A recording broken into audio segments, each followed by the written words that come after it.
fast because we have more with Primetime Deion Sanders. But we're going to switch gears here, which we know you can do, to the association. So a little beef going on with LeBron and Charles Barkley. We want to get you caught up on the latest. It all started with Barkley's reaction to King James saying this. Something that we know that's going to make us a really, really good team. If we're going to add a veteran point guard, we just haven't been in a position to capture one. But this is something we knew from the beginning.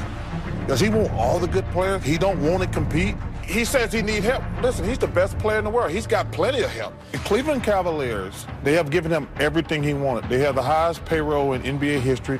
They're the defending champs. And for him to be trying to hold anything over Dan Gilbert's head, inappropriate, whiny, all the above. He wanted J.R. Smith last summer. They paid him. He wanted Shumpert last summer. He's got Kyrie Irving and Kevin Love. He wants everybody. He don't want to compete. He want to be the favorite all the time. It just pisses me off that a guy that great don't want to compete. And so it begins. So here's the deal. King James was over Sir Charles' repeated jabs. He clapped back, and it got personal. Here's the quote. He's a hater. What makes what he says credible? Because he's on TV. I'm not going to let him disrespect my legacy like that. I'm not the one who threw somebody through a window. I never spit on a kid. I never had unpaid debt in Las Vegas. I never said, quote, I'm not a role model. I never showed up to All-Star Weekend on Sunday because I was in Vegas all weekend partying. And now we have this. Charles, the floor is yours. I don't overreact. I'm not going to say anything bad about him or get personal. I stick by what I said. He was all whiny and everything last week. So I'm good, man. If I'm going to be straightforward like I always try to be, I know guys going to come back at me sometimes. So I'm good. He got personal, but like I say, I'm never going to get personal on an NBA player. So that's the latest. Stephen A., talk to me. Well, first of all, I want to say, and I'm happy Prime Time is here because I definitely wanted to get his take on that because this guy was an epic superstar and he's qualified more so than I am to speak on the subject. What I will say is this. I think that LeBron stepped over the line in terms of how personal he got towards Barkley. Barkley has been ultra critical of LeBron at times. Some would say I have, even though I disagree with that. Others would say others have. But the bottom line is everything that Charles Barkley has said has been about basketball. And when you consider the fact that Barkley only went to one NBA Finals, LeBron has been to 7, that Barkley never won a title, but LeBron has 3.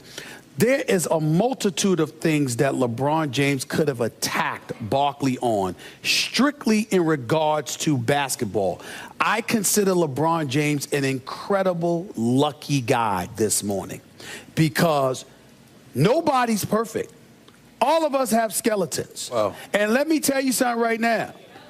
Barkley, like a lot of us, knows what they are about ourselves and about everybody else. Barkley did him justice. Wow. He did the right thing by saying, I'm not going to get personal because 2 wrongs don't make a right. LeBron was right to come back at Barkley, right to go at him because Barkley has been critical, but he was wrong to get personal, bringing up the spitting, bringing up debt in Vegas. What's that about? Well, you know how much stuff happens in Vegas? You know how many trips LeBron has had to Vegas along with various others? You trying to tell me you that squeaky clean in every, maybe you are, but Barkley might challenge that. You never know. So to go that route is just excessive. Barkley did not respond. I applaud him for that. But I also recognize that LeBron has a right to go at him for coming at him the way that he did. But he could have kept it to basketball because all the ammunition in the world was there to go at Barkley about basketball. You did not have to bring up the other personal stuff. LeBron was wrong to do that. That's my take, Primetime. That was very well stated. Very well stated. Number one, I have a problem with 2 African-American men going at one another, especially publicly. Yeah. This could have been resolved with a phone call. Number 2, LeBron got sensitive. And we all know in the hood, when you get sensitive, it gets funny, okay? He got sensitive because Charles hit him in an area that he was vulnerable. Charles is saying a lot of things that are 100% accurate. LeBron is as well. I do feel as though LeBron is an athlete of all athletes. Yes. What he's done on the court, off the court, has been immeasurable. LeBron is that guy. When you're that guy, you don't need to try to assume this guy or that guy. You're that guy, and that's the difference of the old school versus the new school. I didn't need no pass rush. I got my dude. Okay? Because that's how we operated. Today's guys, I need a pass rush, I need this, I need that. It's a different genre. It's a different man out there. LeBron got sensitive. Now he took unsolicited shots at Charles. Now the problem with this, it puts us in a situation as analysts because we know so much. We know who you are, what you are, how to get down, and we know where you're going and what you're doing. Now we must decide what can we divulge to you all and what we can't, because we have a responsibility to be honest, but we have a responsibility to cover you as well. Now, this was all wrong, the course that LeBron took. But he did have to check Charles to let Charles know, you're not just going to come at me sideways. I'm going to let you know you don't get down with me like that. So he did have to check Charles. But going personal, I think he went out of bounds. They should huddle up, apologize to one another, and go on and move on with life.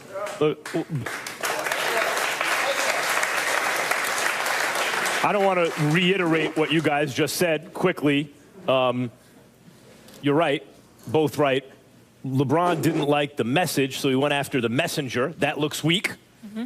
I like the fact, though, what I've been seeing from LeBron the last couple seasons, where he's the bully now. He bullied Steph in the finals. He's bullying Charles Barkley, or trying to at least. He's clapping back. I like that. Here's the problem. This is why Charles Barkley won this, if you see it as a competition of two guys pitted against each other. Not just because he's paid to give his analysis, and what makes Charles Barkley so great on TV, maybe the best guy on TV, is whether you agree or disagree, he is going to tell you exactly what he thinks, and he does not care. I mean, you gotta love Charles Barkley. Here's the difference, though. This reminds me of Nas and Jay-Z. This reminds me, look, when Nas went back at Jay-Z, ether became a verb. You ethered somebody. And when LeBron went at Chuck, it was like, oh, he ethered him. He just left him in flames. Here's the difference. This is why I think Jay-Z won that. I think the takeover beat ether. How do you like that? A lot of people don't believe that. I will tell you why. And I think Charles Barkley here beat LeBron. Because whether or not it was true, boy, what Jay said sure sounded true about Nas, right? And Jay acknowledged the things. Yeah, I sampled your voice. You were using it wrong. One was Illmatic. That's one hot album every 10-year average. He gave him credit for what he did well. He admitted his own flaws, but then he said, what's that got to do with what I said? I still told you the truth. And what Charles Barkley just did is, LeBron is right about a lot of things he said. He did his homework. I'm not going to get personal back. So you know Charles Barkley's coming from a place of his truth, and it's not personal. And that sense of truth, Chuck just won. Charles Barkley won that little exchange. Well, let me give my primetime moment right here. First of all, I love Charles Barkley. He's great on television, but I'll be damned if I'm conceding anybody's better than me. That's number one. I'm going to be real about it. You're the second best on this show. What are you talking about? Well, we all know better. Secondly, and more important, secondly, in all seriousness, let me be very, very clear. LeBron James is a champion. LeBron James is a role model. LeBron James has conducted himself in pristine fashion and should be somebody that is revered and more respected than he even is right now, as far as I'm concerned, because of what he walked into the league with, the expectations put on his shoulders, and now how he's not only lived up to it, but he's exceeded it. Having said all of that, none of us are infallible. None of us are flawless. And LeBron was flawed because of what Prime said in terms of his sensitivity, which goes back to my final take yesterday when I said this. At the end of the day, it is my belief LeBron James is scared scared that his team is not good enough to beat the Warriors, and he's disgusted. And he's disgusted. He's disgusted because he's looking at his organization and saying, damn, Golden State were runner-ups, and they went out and got Kevin Durant. Could y'all do something to make sure that we're in a position to defend our crown? LeBron James ain't scared. I believe he's scared that the Cleveland Cavaliers ain't scared. Not him, not himself, of his team. That his team ain't ready. That his team ain't ready. I think he's going through something personal where he wants to go back and repeat. We all know. Right. And he feel like these guys are not playing to standard. There you see him imploding on the sidelines, and he's trying to channel them and get them to another level. Some guys you really can't go after. He really can't go after publicly love. You can't really go after Kyrie. This is the problem. Not the ancillary guys, the help guys, you know, the 7, 8, 9, 9 through 12 guys. He can't do that. LeBron needs help. He wants help. But first and foremost, he's got to be infallible with his game before you can even ask anybody else. You're right, but where you and I differ is that they were up 3-1. If Draymond Green doesn't get suspended, let me go there. I'm just going to a point. If Draymond Green doesn't get suspended, chances are with that momentum having stole game 4, I think Golden State closes it out.